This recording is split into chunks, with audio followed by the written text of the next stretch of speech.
Hey guys, so sorry I haven't been uploading lately. Life has been pretty crazy in Missouri, but I do have kind of a cool video for you guys today. I actually took a trip to Texas to bring one of my dogs down there. She's going on a little date. And then I also got to go to Buc-ees for the first time, which was really, really cool. That place is something else. Like, I don't even know if words can describe it. And I got to stop by Horse Performance and hang out with Robert for a little bit and get a tour of what they got going on down there.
Alright, we're here with Robert at Horse Performance in, what town are we in? Van Alstyne, Texas. Van Alstyne, Texas. Yeah, just cool. north of Dallas. Awesome. So I was in the area, so we decided to come down and get a little bit of a tour. Mm-hmm. Appreciate it. Yeah, always good to see you, Kate. Yeah. So always excited to drop by. This is fun. So this is this is just where we hang out. It says Don't Mind Big Lock Chevrolet, right? I'll walk out here into the warehouse and I'll show you what's kind of going on around here.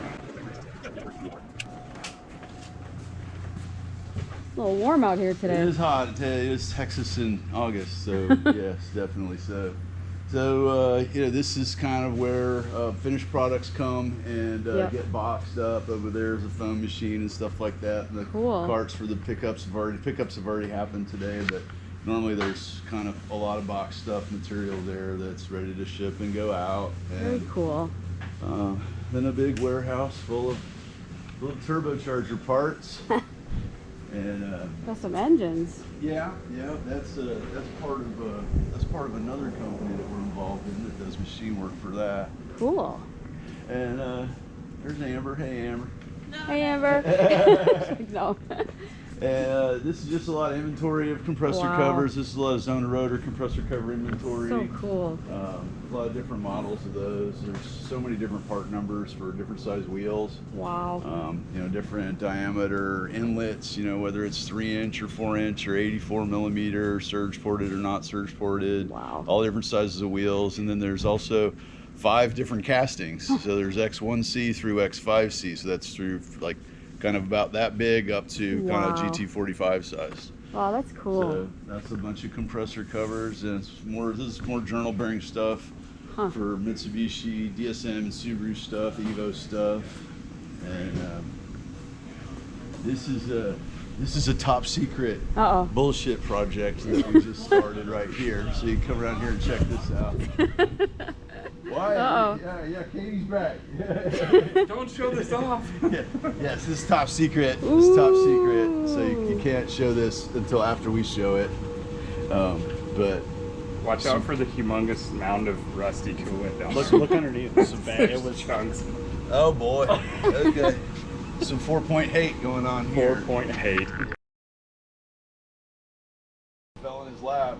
Huh, So that's cool. We're just gonna throw a single turbo on it and run that new turbine housing with the wastegate on the side of it that been wanting to try for a while. We're gonna try that on here and see how it boost controls and see how we need to port that. We do a lot of CNC porting now on the turbine housing, so once we figure out exactly how I want the passage to be shaped and whatever, we can make them all exactly the same way. Oh, So that's cool. it's CNC porting on the Subaru turbine housings and DSM turbine housings now, and all the models for those two applications. Huh. So all that's not done by hand anymore, which Wow. really saves a lot of time. Get to do That's some cool. real-time optimization with this. Yeah, It's nice. that is nice. And we can walk in through here. Ooh. Yeah, it's a lot cooler, a lot more Yeah. air conditioning in here. And this is just kind of a little job shop where if you need to open up a hole, fix some studs, mill a slot, stuff like that. Just kind of, this is not where you would cut like compressor covers for turbos or anything like that. It's just like little jobs you need to do. Right. Add some threads, helicoils, stuff like that, fabrication, welding, stuff just for the R&D things that we need to do. Cool. Walls and turbine wheel. Wow. You don't realize how quickly you can spend money on turbine wheels, but each one of these flats will have 16 or 24 turbines in it.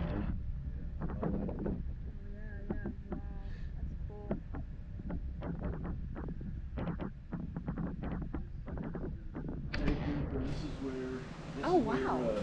We would be servicing turbochargers that come in that Oh, have cool. damage or Yeah. might have sucked a rag in, or I've run done it to that. the moon or something like that, or or guys like Kevin that just insist on running 16 Gs at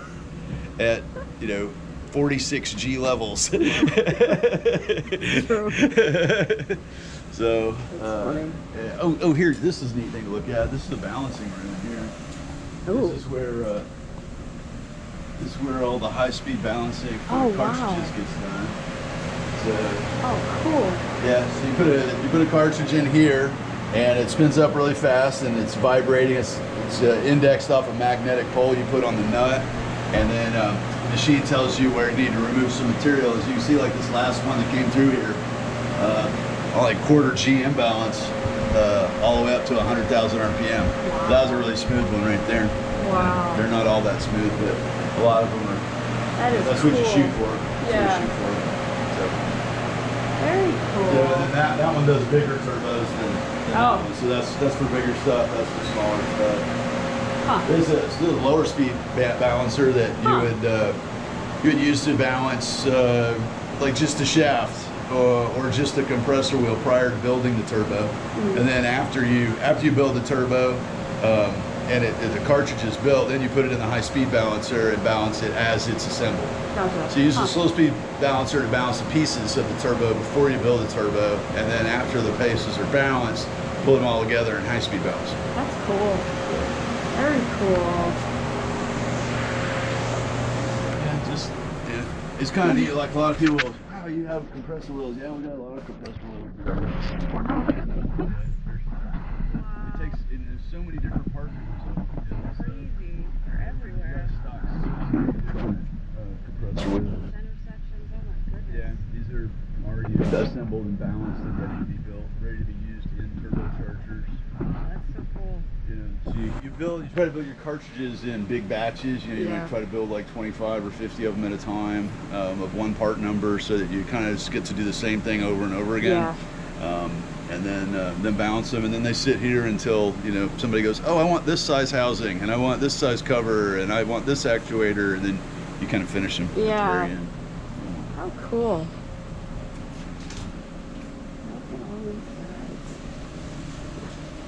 This is another one of those low-speed balancers. We got a few of these Oh, just wow. so that if anything breaks, if your balancer breaks, you're really kind of screwed. Yeah. So if you only have one balancer and it broke, then like, well, I can't ship anything. Yeah. So I always have at least 3 of these things around that are working, and then the 2 VSRs. So pretty much, even if something breaks, we can still keep shipping turbochargers by balancing it on. You need more than one machine, really. You need more than one way to do it. Yeah, it's so important. And the balance really makes or breaks it. A lot of times people think, oh, it's a brand new part, it's balanced. It is balanced, it is a brand new part. But when you take all those parts and you put them together, so this one was within its limit, and the next part was within its limit, and the next part was in its limit, and they're all within their limit, but you put them together, and if you put them together where all the limits were on the right, lined up, all the heavy sides lined up, well, then it's got a big vibration. Right. Well, you don't really know that unless you go back and VSR it after you assemble it. Wow. And a lot of times when you're VSRing stuff, one of the ways that you fix something that's not happy is just by loosening the nut and turning the compressor wheel, because the heavy side of one thing ganged up with the heavy side of another part, and then it made it vibrate, where maybe it just needs to be rotated so that it could be happy. And that's like a lot of times people think, oh, I just took the wheel off and looked at it and put it right back on. It's like, but you don't realize it. You didn't inherently change all of the balance, but you changed the last bit of the perfect balance that it was on it. Yeah. If it got high speed balanced. That's crazy. That's so true. I wouldn't have thought of that either. Wow. These are GTRs. These are these make green models for GTRs. So that gets a zone rotor compressor wheel and a UHF zone rotor turbo wheel. Those are a couple extra turbo folds down there. That's cool. But really, the biggest thing to me that's changed over the years is just how many more parts we have to keep in stock now. Yeah. Because as you keep adding different models, you need all the parts to go along with those models. So like we recently just added the B58 A90 turbocharger to what we're building. So that meant I just had from everything from turbine wheels to heat shields, bearing housings, all the kit parts, everything. So a model, every time there's a new model, you just really have to gang up and bulk up on all of your inventory that you're going to have to be able to service it, sell it, stand behind it. And really, I think what people want the most these days, they want cool parts. They want really cool parts, but they also don't want to buy them from eBay. Right. Okay? Because how do you call eBay? Yeah, if you have an issue. It's real easy to call me. I've had the same phone number since 2002. Yeah. So it's real easy to call us and go, hey, you know what? I'm having a problem and I don't understand. Yeah. Or, hey, you know what? I'm having a problem and I think it's your fault. Yeah. Okay, however it goes down, you can still call me. And so whether you don't know what's going on or whether it's my fault, either way, you can call me and get some help. Well, so that's huge. We answer the phone every day. There's 3 people their sole job is to make sure the phone gets answered. So if you don't have to buy even your cheap stuff, you don't have to buy off eBay. Cause like we're offering so many more economy turbochargers now for the sloppy V8 crowd. It's just like the single cab we were just looking at. That's going to feature all that stuff. So basically, try to do it on a shoestring. Try to do it not spend any money. Yeah. Just spend very little money. We're gonna put a turbo on that thing, and we're not changing the valve springs or the camshaft or the converter or anything. Yeah, just a little turbo, log manifold, crossover pipe, little intercooler, and we're just gonna see what happens. It's gonna make 450 horsepower like a piece of cake. Yeah, that's cool. It's not gonna cost hardly anything to do it. Yeah. So. And that's, you see more and more people wanting to enjoy that, especially on the drag and drive stuff. They really like the budget aspect of it, because if you don't spend thousands and tens of thousands of dollars on the car, well, then you have money left over to do other fun stuff with. So it's really refreshing, and it's a really nice difference from all the years of building a $10,000 DSM engine and building a $20,000 transmission. And it's just, well, I'm going to use the 4L80 out of this panel van I just bought that was flood damaged. So it took me a while to figure out what the idea behind the sloppy mechanics was. I get it. At first I was like, no, you guys need to buy a $2,000 turbocharger. That's what's best. Then I did some myself, and I'm like, wait a minute, we're not running 45 pounds of boost. We're not running 60 pounds of boost. We're running 18 pounds of boost. We could use really basic parts. Yeah. You know, and not have problems, and have a party and still make 800 horsepower or 1,000 horsepower, and you know, without having super fancy expensive parts. That's cool. So, you know, it's fun how it's going. Yeah, cool.